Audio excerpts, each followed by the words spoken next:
पांडवों के जन्म का रहस्य। पांडव हस्तिनापुर के राजा पांडु और उनकी दो पत्नियों कुंती व माद्री के 5 शक्तिशाली और कुशल पुत्र थे।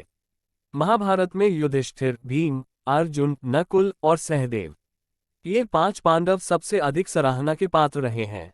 इनके जन्म की कहानी न सिर्फ दिलचस्प है बल्कि हैरान कर देने वाली भी है।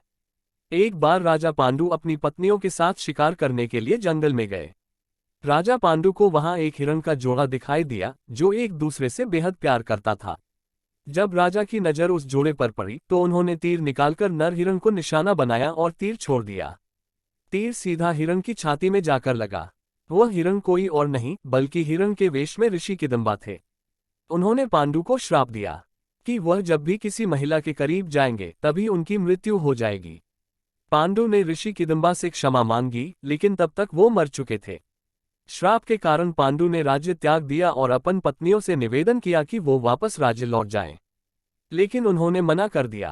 कुंती और माद्री जंगल में राजा पांडु के साथ ही रहने लगी। उस समय उनकी कोई संतान नहीं थी।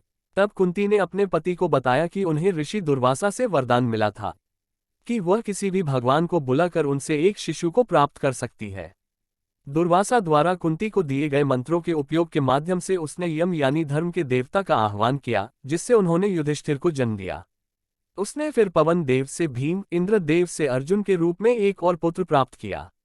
इस प्रकार उसके 3 पुत्र हो गए, लेकिन माद्री के एक भी पुत्र नहीं था। तब कुंती ने माद्री को भी मंत्र विद्या सिखाई।